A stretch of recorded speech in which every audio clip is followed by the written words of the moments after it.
On se retrouve actuellement afin de parler de certains détails ou d'un détail très très très important, très très bien caché, il faut le dire, de l'épisode 4 de Secret Invasion. Donc si et seulement si tu ne veux rien savoir concernant la série, quitte la vidéo dès maintenant. Et aussi, si tu n'as pas vu les 4 premiers épisodes de la série, quitte maintenant. Et frère, pourquoi t'es là je me le demande, bien sûr. Mais en tout cas, aujourd'hui, oula, j'ai pas bugué, frérot, mais je me suis quand même arrêté pour me dire, j'ai pas bugué, c'est un truc de fou. Mais en tout cas, j'espère que vous allez bien, que vous avez passé une très belle journée, une très belle matinée, un très bon réveillon, peu importe tout. Ce que j'espère, c'est que vous portiez à merveille.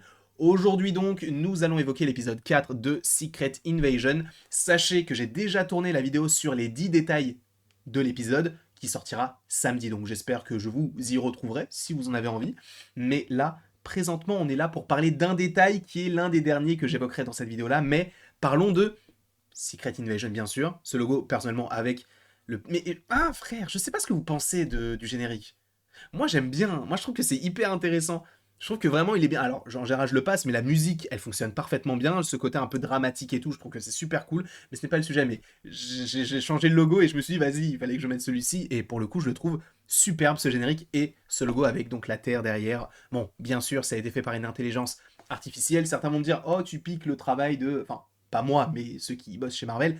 Mais en réalité, je crois qu'il y a quand même des gens qui ont bossé dessus. Alors, ils ont évidemment fait appel à une intelligence artificielle. Je ne pense pas qu'ils vont faire appel à une intelligence artificielle à chaque fois, puisque je pense qu'ils vont surtout évoquer ça pour Secret Invasion, donc ceux qui remplacent les humains. Donc les IA. Tu vois, c'est un petit rapport, je pense que c'est par rapport à ça. Mais parlons de ce détail-là. À un moment donné, on est dans la maison de Nick Fury et de Vara, et au fond, nous apercevons un livre qui est encadré. C'est la première fois que je vois ça, un livre encadré. Mais oui, il y a un livre encadré au fond, dans une armoire. Et si on zoome sur ce livre-là, il y est écrit Decoding the Superhuman Gene. Et donc c'est un livre, on reconnaît le visage, c'est un film écrit par Vara. Donc à mon avis, ce personnage-là va avoir beaucoup beaucoup de choses à nous dévoiler concernant ceci. Alors, il est vrai, et je tiens à débunker ça dès de suite, c'est pas français, mais de suite, oui, il est possible que ce ne soit qu'un easter egg et que ce ne soit pas du tout utilisé par la suite. C'est fort probable que ce ne soit pas... Il y a 99% de chances que ça n'arrive pas.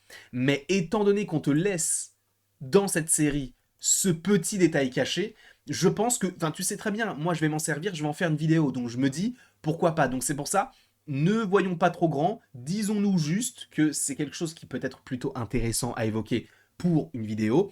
Est-ce que ce sera le cas par la suite? Je ne sais pas, mais en tout cas, ça peut être connecté à cela, puisque, en fait, le superhuman, pardon, gène, ça fait référence donc à un gène super humain. Et ça peut faire référence à deux choses. Première chose, les X-Men, dans un premier temps, le gène X, qui est présent chez certains personnages, et notamment déjà du côté du MCU, on en parlera, et bien sûr, le côté des inhumains. Et on va évoquer les deux. Et tu sais quoi, on va commencer tout de suite avec les X-Men. Allez, on commence avec les X-Men. Ça part. Les X-Men, les gars. Miss Marvel est une X-Men. On le sait très très bien. Et ce qui est très intéressant par rapport aux gènes, etc., c'est que justement Bruno te dit à la toute fin de la série, donc dans l'épisode 6, juste avant de partir, il dit à Miss Marvel, j'ai analysé toutes tes facultés, etc. Et il y a un gène que tu as que nous n'avons pas. Et ça a réveillé quelque chose. Et là, derrière, t'entends le générique des X-Men. T'entends le... Voilà, je ne vais pas vous refaire ce qu'il se passe dans Miss Marvel, sachant que Miss Marvel, et c'est ça qui est assez intéressant concernant les Inhumains et les X-Men, c'est que Miss Marvel, dans les comics, c'est une Inhumaine, et dans les films, c'est du coup, une X-Men, ou en tout cas, pas une X-Men, mais une mutante. Donc elle a un gène mutant. Et ça, c'est très intéressant. On sait aussi que Namor est un mutant. Je ne vais pas vous mentir, je pense que Wanda elle-même aussi est une mutante, et qu'on va l'apprendre par la suite.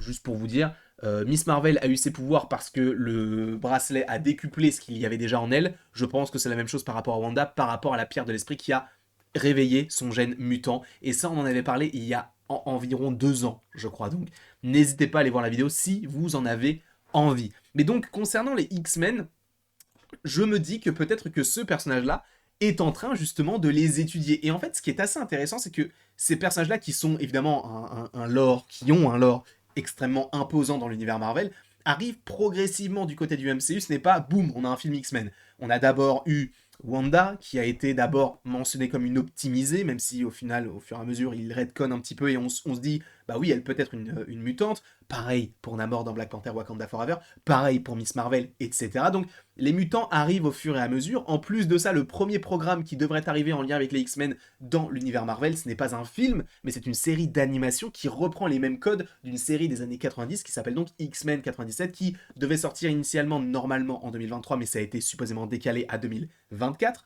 voire si ce n'est même pas annulé, mais je pense pas. Et on a bien évidemment le film Deadpool 3 qui arrive fin d'année 2024, non, puisqu'il arrive en mai 2024, donc dans moins d'un an. Donc ça arrive progressivement, donc est-ce que c'est un nouveau teasing vers le côté de...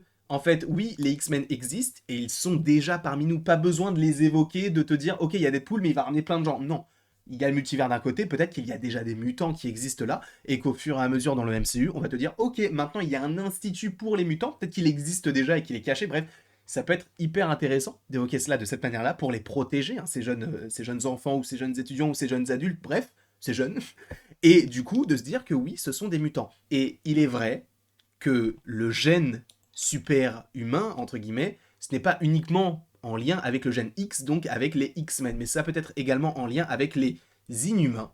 Les Inhumains qui sont bien évidemment représentés par Black Bolt qui s'est fait bien évidemment défoncer la gueule par Wanda. J'étais obligé de la mettre. J'étais obligé de la mettre cette photo-là. C'était trop génial. Vraiment, dans la salle, j'étais genre, oh, what the fuck. Et c'était incroyable. Mais du coup, oui. En fait, le truc, c'est que avec cette scène-là, avec le fait aussi qu'on l'oublie, mais il y a un film Inhumain qui était en préparation, qui devait sortir en mai, ou en avril, ou en février, ou je ne sais plus quand, en 2018 ou en 2019, qui a finalement été enlevé et qui a été remplacé après par Ant-Man et la Guêpe, etc. Normalement, il y avait un film Inhumain qui a été donc transformé par Marvel Television en série. Vu la manière dont les Inhumains ont été traités, dans le sens où d'un côté on avait un film et on les écarte, de l'autre côté on reprend ce personnage-là pour faire un petit peu une petite référence, mais on le tue très rapidement pour que justement il n'y ait pas de problème, même s'il a quelques petites scènes, hein, mais c'est pas hyper intéressant non plus par rapport au personnage. J'ai vraiment l'impression qu'on ne se dirige pas vers les Inhumains, mais plus vers les X-Men, concernant le MCU maintenant avec les gènes et tout, puisque, bah, notamment par rapport à Miss Marvel, qui est une inhumaine dans les comics, mais ils en ont fait une X-Men. Mais c'est vrai qu'on a ce personnage également, donc le personnage de Quake, que certains attendent dans la série Secret Invasion. Il est vrai que, apparemment, elle pourrait revenir. Et si elle revient dans un projet comme Secret Invasion, ce ne serait pas du tout illogique. Et en plus, si on rajoute le fait que, apparemment, oui, il y aurait bien des gènes super-humains et que nous ayons quelqu'un qui bosse là-dessus, est-ce qu'on ne pourrait pas avoir, du coup, ce personnage-là uniquement en teasing par rapport à tout ça, et que on change un petit peu sa nature, que ce ne soit plus une inhumaine, donc Wake, mais soit une X-Men, ou en tout cas une mutante. C'est une théorie que je te propose, je ne dis pas que ça va arriver, mais que cela peut arriver dans le sens où les X-Men peuvent être progressivement d'autant plus introduits via la série Secret Invasion. Et là, pour le coup, on n'en aurait jamais entendu, enfin, on n'aurait jamais eu de connexion par rapport à ça, parce que déjà, on ne sait même pas quand est-ce que les X-Men vont véritablement arriver, alors Deadpool 3 bien sûr, mais en film ou en série ou un programme précis sur un personnage qui n'était pas de l'univers de la Fox, qui vient du côté du MCU, ce n'est pas encore arrivé, et on ne sait pas quand est-ce que ça arrivera. Donc, est-ce que un jour ou l'autre, on ne pourrait pas justement teaser encore plus avec du Miss Marvel saison 2 où on se rend compte que oui, en fait, j'ai peut-être besoin d'aller voir, d'aller dans une école, peut-être pour contrôler mes pouvoirs, etc. Et que par la suite, on ait des programmes et une phase sur les mutants. Ce serait hyper intéressant, je ne sais pas ce que vous en pensez. Et donc, progressivement, ça arrive.